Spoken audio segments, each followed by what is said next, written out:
Bon, j'appelle pour Théo d'Aulnay-sous-Bois. Bon, le dégoût que représentent des comportements policiers comme ça n'a pas de mesure. Ce qu'il n'y en a pas encore, c'est le fait que Madame Le Pen ose soutenir les policiers. Ça nous donne à peu près quelle société elle a en tête. Merci, au revoir. Salut Daniel, purée, hier j'ai essayé de laisser un message, le répondeur était saturé, ça marche, purée. Bon, rapidement, une matraque dans le cul, il a enfoncé, ce policier, une matraque dans le cul du jeune Théo à Aulnay. Voilà les violences policières. Et après, on dit ces jeunes, ils brûlent les voitures, ils brûlent ci, ils brûlent ça. Voilà, une matraque dans le cul, ce type, je sais pas quel âge il a. Ça se trouve, il a des gosses. Et ben, j'aimerais bien savoir s'il est vrai qu'un policier il enfonce une matraque dans le cul de son fils ou de sa fille. Bref, je ne lui souhaite pas. Donc, ça vaut bien un petit reportage à Aulnay pour savoir exactement ce qui s'est passé, parce que dans les médias, je pense qu'on ne dit pas tout. Donc voilà. Allez, bonne fin de journée. Ciao. Je voudrais quand même rajouter que de voir une construction d'une société d'apartheid en France, c'est insupportable. On sait très bien que ça se construit depuis des années, que le délit de faciès rentre dans cette construction. Franchement, pour le citoyen, c'est insupportable. Bonjour, ici Rémi de Lille. J'écoutais les messages sur le répondeur de là-bas. Je trouvais ça très bien que les expressions vivotent un peu autour d'une candidature commune ou pas. Moi, je pense qu'au-delà de tout ça, bien sûr, il faut une candidature commune et que Hamon doit se radicaliser parce que ça se fera pas avec le PS de Valls et d'El Khomri, évidemment. Mais surtout, il faut vraiment, et ça je l'ai pas entendu dans les messages, il faut absolument qu'il y ait un mouvement social d'ampleur qui monte en puissance jusqu'en mai prochain. Et là-dessus, on n'a rien, peanuts. C'est-à-dire que Martinez appelle à rien. Évidemment, on va pas attendre que ça tombe d'en haut, hein. Mais à un moment donné, il va falloir que les fédérations se bougent et qu'on reparte sur des mots d'ordre du type abrogation de la loi El Khomri pour mettre une pression énorme à tous ces gens-là qui vont finir peut-être, et enfin, et on l'espère, par nous gouverner. Voilà, c'était mon petit coup de gueule du matin. À plus. Bonjour, le revenu universel, oui, à condition qu'il ne se substitue pas à d'autres allocations ou alors qu'il soit d'un montant tel qu'il les couvre toutes. Oui, bien sûr, mais en tant que bénéficiaire du RSA, c'est certain que si j'avais un revenu légèrement plus conséquent qui m'aurait peut-être permis de faire des recherches plus approfondies, notamment en milieu rural, où il faut quand même pas mal de moyens pour se déplacer. Il y a aussi une chose qu'on oublie dedans, effectivement, de dire qu'on ne taxe pas de tout ce qui est mécanisé, notamment, enfin, robotisé. Et c'est vrai qu'il faudrait retrouver ces sommes-là, hein, qui nous privent d'emploi, entre autres. Voilà ce que j'avais à dire dans un premier temps sur le revenu universel. Bonsoir. Eh bien, moi, je ne veux pas de Hamon. Pour moi, le revenu d'existence est une mesure de droite. Oui, de droite. Pour moi, c'est un moyen de donner des miettes pour faire taire les gens et permettre que tout reste comme avant. Ce serait beaucoup plus judicieux de faire une société où tous les citoyens ont un accès gratuit à la santé, à l'école et à la culture. Une société où les jeunes qui le souhaitent puissent étudier en ayant une bourse sans être obligés de travailler pour survivre. Une société où le droit au logement soit un droit pour tous, inscrit dans la Constitution, où il serait interdit à une municipalité de laisser des gens survivre dans la rue sans leur avoir donné le choix. Si on veut revenir à une société plus juste, il faut reprendre les mesures mises en place par le Conseil national de la résistance.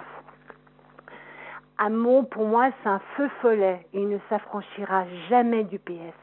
Regardez l'histoire, le PS a toujours trahi. Rappelez-vous le Bourget, la loi El Khomri, Hamon reprendra les mêmes. C'est le deal qu'il a passé avec les gros du PS. Comment peut-on faire confiance à ce parti? Mais combien de baffes il faudra qu'on nous mette dans la gueule pour que l'on regarde les choses en face? Je suis en colère. Je suis en colère parce que pour moi, Hamon, c'est le type qui a été mis en place par le PS pour torpiller Mélenchon. Je reviens pas là-dessus. Voilà. C'était Martine de Lyon. Merci pour tous ces messages, chers AMG. Merci. Alors oui, c'est vrai, le répondeur était saturé. Le 01 85 08 37 37 avait reçu trop de messages. Ça y est, c'est réparé. Et votre boîte vocale attend vos précieux messages. Sur le site de la base J'y suis, une histoire de braqueur. Extraordinaire histoire que celle de ce braqueur qui, sur une soixantaine d'années, je crois, de vie, il en a passé la moitié en prison. Il va vous dire pourquoi, comment et ce qu'il fait aujourd'hui. Et puis, notre nouvelle série, c'est La baffe et des petits, des collégiens, des lycéens, travaillent sur un thème et viennent dialoguer, poser des questions à quelqu'un qui a une compétence sur ce thème. Et là, c'est l'école comme lieu, endroit de la reproduction sociale. C'est un thème sur lequel Pierre Bourdieu a beaucoup travaillé. Ça tombe bien parce que Gérard Mauger travaille dans le même esprit, disons, que Pierre Bourdieu. Et on va voir en quoi est-ce qu'aujourd'hui, toujours, l'école est le lieu de reproduction des inégalités et reproduction et entretien ces inégalités. Les lycéens du lycée René Cassin à Gonesse dans le Val d'Oise 95, avec leurs profs, avec leurs enseignants, ont travaillé sur ce thème et viennent en parler avec Gérard Mauger. Et puis maintenant, la question du jour. Chaque jour, ou presque, on vous pose une question, ça vous amuse d'y répondre, ou parfois c'est grave, vous dites des choses très intéressantes. Tiens, il y a une période d'effervescence en ce moment qui est tout à fait surprenante et intéressante en tout cas. Alors là, la question c'est Fillon. Et ça peut vous étonner, mais c'est Fillon et nous on se pose la question, tiendra-t-il ou lâchera-t-il? Selon vous, Fillon va-t-il lâcher? Fillon va-t-il tenir? Voilà, dites-le sur le répondeur de la base si j'y suis, 01 85 08 37 37. Laissez vos messages et puis on les écoutera demain, en début d'après-midi. 01 85 08 37 37. Oui, bonjour Daniel Mermet. Alors moi, ce que je voulais dire, je viens d'écouter l'émission sur les Muliez. Tout cela est scandaleux. J'aime beaucoup Daniel Mermet, tout ce que vous faites. Je vous suis depuis des années, pour pas dire des décennies.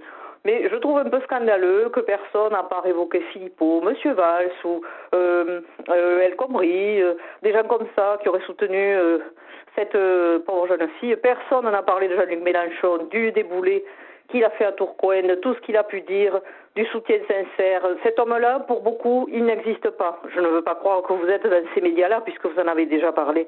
Mais c'est scandaleux. Et scandaleux aussi que le monsieur de la CGT qui vient nous expliquer tout ça n'ait pas dit un mot sur monsieur Mélenchon. C'est très dommage et regrettable.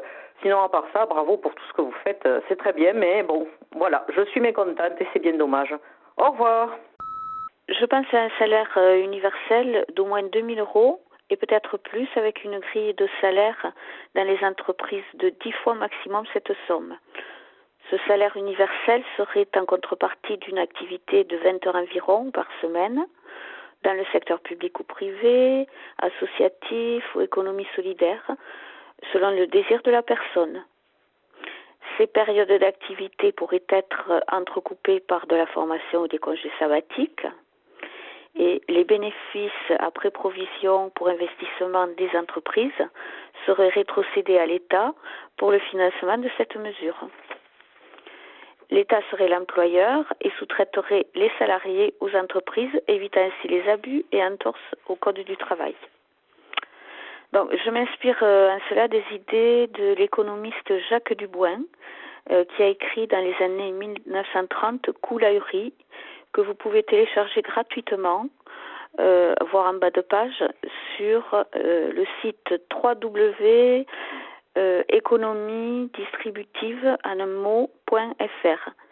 Sa fille a écrit Les Affranchis de l'an 2000, une version réactualisée de ce livre. Bien, je vous souhaite une bonne journée, Daniel, et tous les AMG. Bonjour Daniel. À propos de Macron qui veut donner un chèque de 500 € pour que les jeunes achètent des livres, c'est pas la peine, il suffit de leur offrir un abonnement pour les bibliothèques. Et puis son histoire d'ouvrir les bibliothèques le dimanche, ça tient pas le bout. D'abord, faut avoir le temps de lire d'abord. Puis moi j'avais l'habitude, ma mère, elle tenait une bibliothèque dans une petite campagne, elle faisait ça bénévolement, voilà. Après la messe, elle ouvrait sa petite bibliothèque paroissiale. Bon, alors c'est pas la peine d'ouvrir les bibliothèques le dimanche. Laissez-nous le temps de vivre, laissez-nous le temps de lire. C'est pas la peine non plus d'aller acheter nos livres le dimanche. Bon, alors, ça va pas, non Emmanuel Macron, là, c'était pas bien. D'abord, apprends donc les gens à lire. Et puis, est-ce que tu sais, toi, ce que c'est d'ouvrir un livre? Hein, d'accord? Peut-être que tu lises aussi, hein, parce que c'est important, hein. Allez, nous prends pas pour des cons et nous prends pas pour des ignorants. Allez, ça va, Emmanuel, on a compris, hein? Tu étais pour Amazon. Allez, salut. Oui, bonsoir. C'est toujours l'Allemand rebelle. Enfin, non, pas rebelle. Gueulard. Non, en fait, voilà, je suis français, je travaille en Allemagne, comme j'expliquais, mais je rentre souvent en France. Mais attendez, les autoroutes françaises, mais c'est un scandale. On critique beaucoup l'Allemagne. Les autoroutes sont gratuites en Allemagne. Certes, il y a des travaux, donc il y a des ralentissements. Mais il n'y a pas de radar qui systématiquement va vous pénaliser parce que vous roulez à 95 km/h au lieu de 90 pendant les travaux. Mais le pire, c'est que les autoroutes sont gratuites en Allemagne. Donc, à la rigueur qu'ils fassent sur une courte portion, une réduction de vitesse, je peux le comprendre. Mais en France, là, je rentre systématiquement tous les mois en traversant l'Italie où l'autoroute est parfaite.